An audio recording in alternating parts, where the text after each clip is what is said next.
बेटा। उठ जा नालायक, सुबह के 8 बजने को है, तुझे एग्जाम नहीं देना क्या? थोड़ी देर और सोने दीजिए ना पापा। तू उठता है या फिर मैं तेरे ऊपर पानी फेंकूं? रोज गधों की तरह सोता रहता है, पेपर की कोई टेंशन ही नहीं है। और एक हमारा समय था जब हम पेपर में फेल होने के डर से रात भर पढ़ा करते थे, सो ही नहीं पाते थे। तो क्या आप उसका बदला मुझसे लेंगे?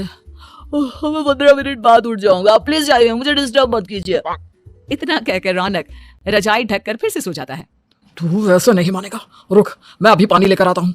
बस फिर क्या था, इतना कहकर वो भागते हुए बाथरूम में जाते हैं और पानी की एक बड़ी सी बाल्टी लाकर रौनक के ऊपर फेंक देते हैं।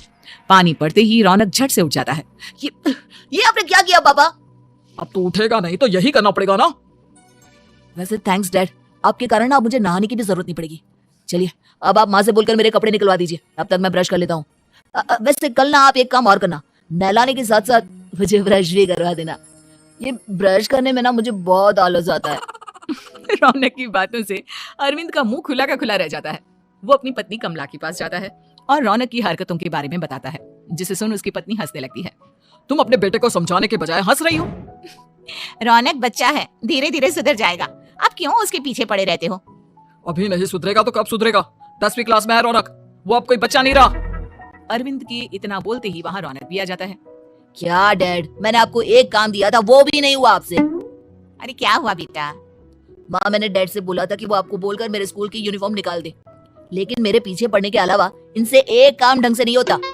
देख रही हो कमला, देख रही हो अपने लाडली को? अरे आप चुप रहिए जी, चलो बेटा मैं तुम्हें कपड़े निकाल कर दे देती हूँ। बस ऐसे ही साल पर साल बीतते जाते हैं, लेकिन रौनक के रवैये में कोई बदलाव नहीं आता।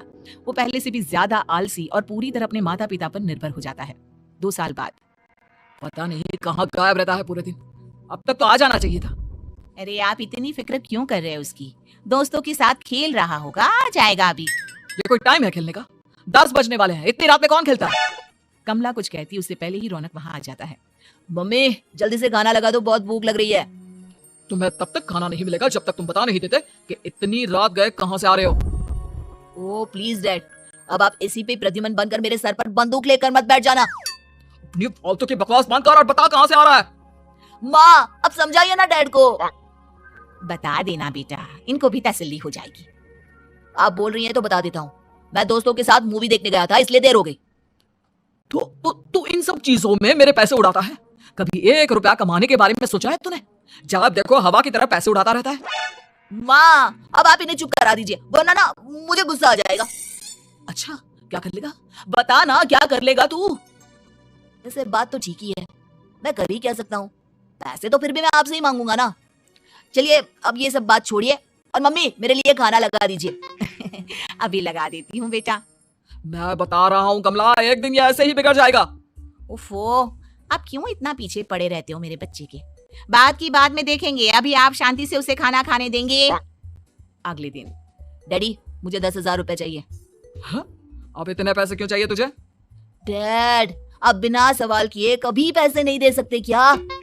जब तक तू बताएगा नहीं तुझे पैसे भी नहीं मिलेंगे। अरे अब आप अपने बेटे को पैसे भी नहीं दे सकते?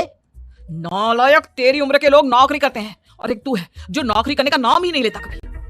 आप लोगों के होते हुए भला मैं नौकरी क्यों करूं? अरे हम कब तक पैसे देंगे तुझे? तुझे भी तो अपने पैरों पर खड़ा होना होगा ना। कौन सा उधार के पैरों पर खड़ा हूँ? अपने ही तो पैरों पर खड़ा हूँ मैं। इसी तरह रौनक दिन प्रतिदिन लापरवाह होता जाता है। उसकी लापरवाही को देखते हुए अरविंद और कमला अपने बेटे की शादी कराने का फैसला लेते हैं और 1 महीने के अंदर अंदर ही रौनक की शादी मेघा नाम की लड़की से करा देते हैं। शादी के कुछ दिन बाद, रौनक मुझे एक अच्छी सी साड़ी चाहिए, आप ला दोगी ना? हाँ क्यों नहीं, कितने तक की आती है साड़ी? यही करीब 5,000 तक की। तुम चिंता मत करो, मैं आज ही डैडी से पैसे मांगकर तुम्हारे लिए साड़ी ले आऊंगा। आप कब तक ऐसे ही अपने पापा से पैसे मांगते रहेंगी? कोई अच्छी सी नौकरी क्यों नहीं कर लेते आप? अरे डैड के होते हुए मुझे नौकरी करने की जरूरत ही क्या है? फिर आप ऐसे कब तक उनसे पैसे मांगते रहेंगे? कुछ आपको अपने दम पर भी तो करना होगा ना। अब तुम भी बाकी लोगों की तरह मुझे ज्ञान देना शुरू मत कर देना। साड़ी चाहिए ना तुम्हें, मिल जाएगी बस। इतना कहकर रौनक अपने पिता से पैसे मांगने चला जाता है। डैडी मुझे 5,000 रुपया चाहिए। अब 5,000 क्यों चाहिए तुझे? वो मेघा को साड़ी चाहिए थी। अरविंद आगे बिना कुछ कहे चुपचाप उसे पैसे निकाल कर दे देता है। कुछ दिन बाद, तुम्हें नहीं लगता कमला, रौनक हम पर पहले से भी ज्यादा डिपेंड हो गया है? मुझे तो अब उसके भविष्य की चिंता होने लगी है। कल को हमें कुछ हो गया तो वो क्या करेगा? काश तुमने पहले ये सोच लिया होता तो आज हमारा बेटा इतना लापरवाह नहीं होता। तब मुझे कहाँ पता था कि मेरा लाड प्यार उसे इतना बिगाड़ देगा कि वो इस हद तक लापरवाह बन जाएगा। कोई बात नहीं, अभी भी देर नहीं हुई। मुझे पता है उसे कैसे सुधारा जा सकता है। कैसे? अरविंद कुछ कहता उससे पहले रौनक वहां आ जाता है और पैसों के लिए हाथ फैलाने लगता है। डैड, मैं और मेघा बाहर घूमने जाना चाहते हैं। अरे वाह, ये आज सूरज कहाँ से निकला है? Dad please. अच्छा चलो अब मुद्दे की बात करो। मुझे अब 25,000 चाहिए। अब तुम्हें 1 रुपया भी नहीं मिलने वाला। अगर तुम्हें पैसों की इतनी ही जरूरत है तो कोई ढंग की नौकरी कर लो। मम्मी आप कुछ कहिए ना डैड को। बेटा वो गलत क्या बोल रहे हैं? ये सब हम तेरे भले के लिए ही तो कर रहे हैं। मम्मा मैंने बताया ना आपको, मुझे नहीं करनी कोई जॉब वॉब। तो ठीक है, निकल जाओ हमारे घर से। तुम्हारे जैसे लोगों के लिए मैंने ये घर खड़ा नहीं किया है। जितना ये घर आपका है ना उतना ही मेरा भी है। मैं कहीं नहीं जाने वाला। जाना तो पड़ेगा ही तुझे, क्योंकि अब मैं तेरा कोई भी खर्चा नहीं उठाने वाला। ठीक है, मत उठाइए मेरा खर्चा, मैं अपने दम पर भी जी सकता हूँ। तो बेशर्मों की तरह अब तक यहाँ क्यों खड़ा है? अपना सामान ले आओ, निकल जाए यहाँ से। रौनक पैर पटकते हुए वहां से चला जाता है। घर से निकालना जरूरी है क्या उसे? बिना पैसों के कौन रखेगा उसे किराए पर? अगर उसका भविष्य सुधारना है तो हमें अपने दिल पर पत्थर रखकर ये कदम उठाना ही होगा। दोनों बात कर रहे होते हैं कि रौनक अपनी पत्नी के साथ एक बड़ा सा बैग लेकर घर से निकल जाता है, लेकिन घर से बाहर उसे कोई भी मुफ्त में अपने घर किराए पर नहीं रखता। अंत में थक हार कर वो फिर से अपने घर चला जाता है। क्या हुआ? थोड़ी देर पहले तो दहाड़ते हुए घर से निकला था, अब क्या हुआ? नहीं रखा ना किसी ने तुझे किराए पर? डैड प्लीज, मैं कुछ दिनों में कोई अच्छी सी नौकरी शुरू कर दूंगा। आप तब तक तो हमें रख लीजिए प्लीज। सुबह से रात हो चुकी है लेकिन कोई हमें रखने को राजी नहीं है। अब आप ही बताइए, इतनी रात को मैं मेघा को लेकर कहाँ जाऊंगा? ठीक है ठीक है, बहू की वजह से मैं तुझे घर पर रख रहा हूँ, लेकिन तू इस घर में एक बेटे की नहीं बल्कि एक किराएदार की हैसियत से रहेगा। 3 महीने है तेरे पास। इन 3 महीनों के अंदर अंदर मुझे तेरी पहली तनख्वाह हाथ में चाहिए, समझ गया? पक्का डैड, इन 3 महीनों के अंदर अंदर तो कोई बढ़िया सी नौकरी ढूंढ ही लूंगा मैं। ऐसे ही धीरे धीरे समय बीतने लगता है और अरविंद के दिए 3 महीनों में से 2 महीने बीत चुके होते हैं। पापा जी ने हमें 3 महीने दिए थे, जिसमें से 2 महीने तो बीत चुके हैं। अब ये आखिरी महीना बचा है। अरे तुम चिंता मत करो, आज मेरा ना 2 जगह इंटरव्यू है, दोनों में से कहीं ना कहीं तो जॉब लगी जाएगी। अच्छा, ऑल द बेस्ट।